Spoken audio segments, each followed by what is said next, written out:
ஒரு விஷயம் மட்டும் கிளியரா தெரியுது, வரக்கூடிய நாட்கள்ல பார்வதிக்கும் திவ்யா கணேஷுக்கும் பயங்கரமான சண்டை காத்துக்கிட்டு இருக்கு. ரெண்டு பேருக்கும் பயங்கரமா ஈகோ வந்து முட்டிக்கிச்சு அப்படின்ற மாதிரி தான் சொல்லணும். அதுலயும் பார்வதி இருக்காங்கல்ல, அவங்க வந்து பாத்தீங்கன்னா தேவையில்லாம அந்த பாயிண்ட்டை வந்து பேசாதீங்கன்னு சொல்லி பயங்கரமா அடிச்சுக்க போறாங்க அப்படின்றது கிளியரா தெரிஞ்சு போச்சு. எதுவேஸ் இந்த வீடியோல என்ன பார்க்க போறோம்னா, இப்போ ஹாட் ஸ்டார் ப்ரோமோ ரிலீஸ் பண்ணிருப்பாங்க.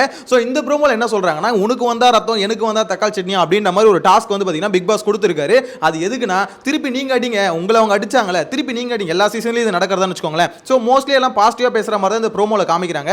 சில பேர் நெகட்டிவா பேசுறதா ஆல்ரெடி ஃபர்ஸ்ட் ப்ரோமோல ஆல்ரெடி போட்டாங்களே. சோ இது வந்து பாசிட்டிவா பேசுறாங்க. விக்ரம் வந்து சொல்றாரு, எங்களை கத்தாதீங்கன்றீங்க, ஆனா நாங்க மட்டும் என்ன காலையில எழுந்திருச்சோன்னு கத்தணும்னு வேண்டுதில்ல அப்படின்ற மாதிரி பாத்தீங்கன்னா ஃபன்னா தான் கவுண்டர் கொடுக்குறாரு. ஆக்சுவலா அவர் கொடுக்கறது உண்மையானு கேட்டீங்கன்னா உண்மைதான். இப்போ லைவ்ல பாத்தீங்கன்னா இவங்க எல்லாம் கத்தாதீங்கன்னு சொன்னாங்களே, எல்லாருமே கத்திக்கிட்டு இருக்காங்க. 4 வைல்ட் கார்டு எந்திரிச்சு கத்தாதீங்க உட்காருங்க அப்படின்ற மாதிரி பேசுறாங்க. ஏன்னா ஆப்போசிட்ல கத்துறது யாரு? ஒரு ஆள், தலைவி ஒரு ஆள் கத்துறாங்க, 4 பேர் எந்திரிச்சு சேர்ந்து கத்துறாங்க அப்படின்ற மாதிரி தான் இருக்கு. கத்ததுன்னு வந்து போட்டி வச்சா அதுல பார்வதி தாங்க கிங்கு. நீங்களாம் ஒண்ணுமே பண்ண முடியாது. கிட்டத்தட்ட இத்தனை நாள் 28 நாளா கத்திருக்காங்க. நீங்களா இப்பதானே வந்திருக்கீங்க, இன்னும் ட்ரைனிங் எடுத்துட்டு போ அப்படின்ற மாதிரி தான் சொல்லணும். ஆக்சுவலா பார்வதி வந்து பாத்தீங்கன்னா இது வேணும்னே பண்றாங்களா அப்படின்னு பாத்தீங்கன்னா வேணும்னே இல்ல. அவங்க ஒரு தப்பு பண்ணிட்டாங்க, அந்த தப்பு வெளியே வரக்கூடாதுன்னு மறைக்கணும், அதை வந்து எக்ஸ்போஸ் ஆகக்கூடாதுன்னு சொல்லிட்டு பயங்கரமா அதை பத்தி பேசிக்கிட்டே இருக்காங்க. விஷயம் என்னன்னா, அவங்க அதை பேசாம விட்டாலே அது மறைஞ்சிரும். ஆனா இவங்க என்ன பண்ணுங்க, பேசாதீங்கன்னு சொல்லி அது இன்னும் பிரச்சனை ஆயிட்டு இருக்கு. ஆக்சுவலா விஷயம் என்ன தெரியுமா, ஆமா நான் தெரியாம சொல்லிட்டேன், தப்பு பண்ணிட்டேன் அப்படின்ற மாதிரி அதை முடிச்சு விட்டு அதை கடந்து வந்துட்டா போதும். இவங்க என்ன சொல்றாங்கன்னா, இது அது எங்க பர்சனல்னு பார்வதி சொல்லிட்டு இருக்காங்க.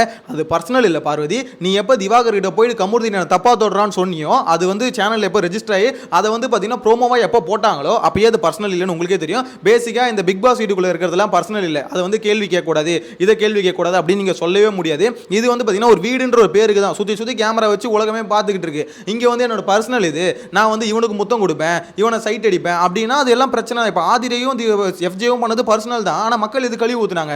ஏன் அவனை தொடுற, அவன் பர்சனல், 2 பேரும் பர்சனலா தொட்டுக்கிறாங்க, இது ஒன்றும் பிரச்சனை இல்லை அப்படின்னு சொல்லிட்டு போக வேண்டியதுன்னு. அப்படிலாம் இங்க சொல்ல முடியாது. இங்க பர்சனல் இல்லை. எஃப்ஜே அவனை தப்பா தொட்டது வந்து தப்பு அப்படின்ற மாதிரி தான் ஒட்டுமொத்த பேர் சேர்ந்து அடிச்சாங்க. அதனால தான் அந்த பீஸ் தூக்கி வெளியே தோர்த்தி விட்டாங்க. ஸோ அப்படின்னும் போது இவ்வளவு விஷயம் சேர்ந்து நடக்குது. இது வந்து பாத்தீங்கன்னா பர்சனல், இங்க இந்த வீட்டுக்குள்ள வந்து பேசுறதே பைத்தியக்காரத்தனம். அதை வந்து பாத்தீங்கன்னா பார்வதி திருப்பி பேசிட்டு இருக்காங்க.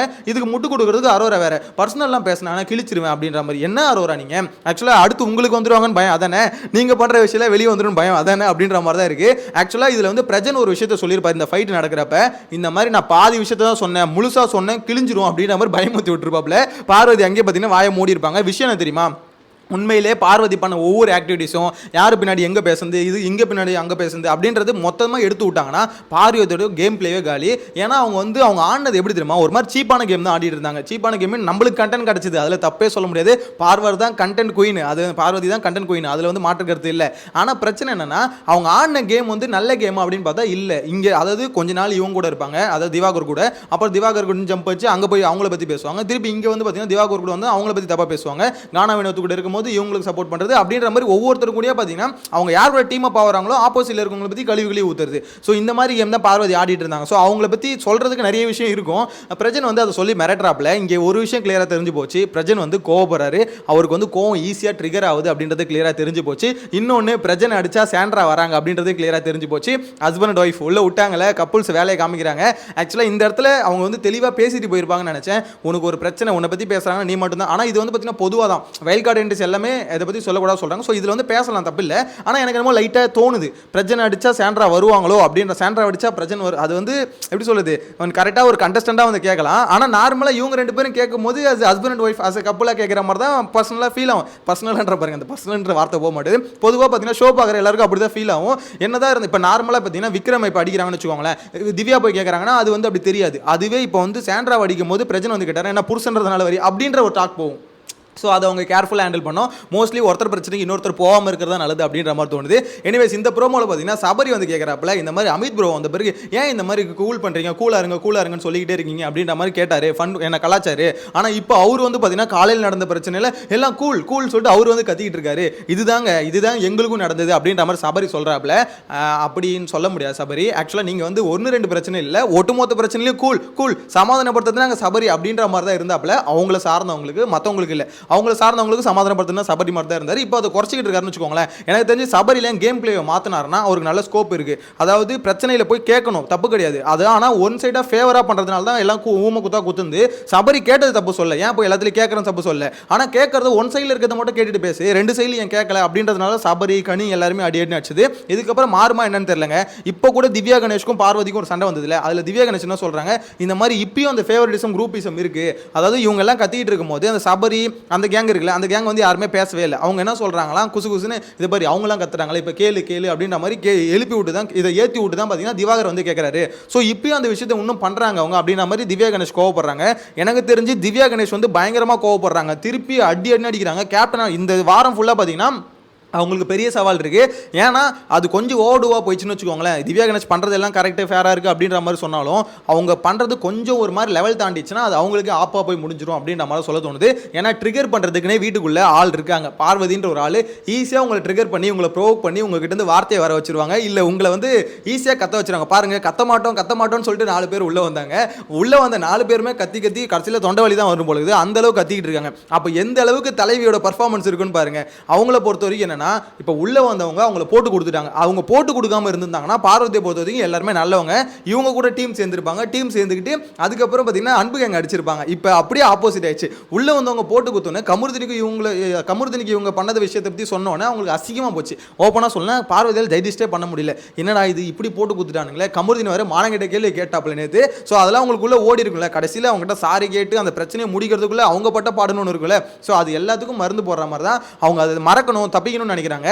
ஆனால் அவங்களே திருப்பி எதை பேசினாலும் அவங்களுக்கு அந்த தாட் வந்துருது, ஐயோ நம்ம இதுக்கோசம் தான். ஆக்சுவலாக வைல்ட் கார்டாக வந்திருக்காங்களே, அவங்களுக்கு இருக்க பெரிய ப்ளஸ் இதுதாங்க. அதாவது வெளியே நடந்த விஷயத்தை வச்சு அவங்க அடிக்கலாம். ஆனால் அவங்களுக்கு இருக்க பெரிய மைனஸும் இதுதான். ஒரேடியாக அடித்தாலும் மக்களுக்கு பார்த்தீங்கன்னா பார்வதி மேலே சிம்பத்தி வந்துடும். ஐயோ பார்வதி என்னடா இப்படி அடிக்கிறாங்க அப்படின்ற மாதிரி வந்துடும். ஸோ பார்வதின்னு இல்லை, யார் அடித்தாலும் அந்த ஒரு ஃபீல் வந்துடும். இது ஒரு நாள் 2 நாள் இது வெளியே நடந்த விஷயத்தை வச்சு பேசுகிறாங்களா, ஓகே.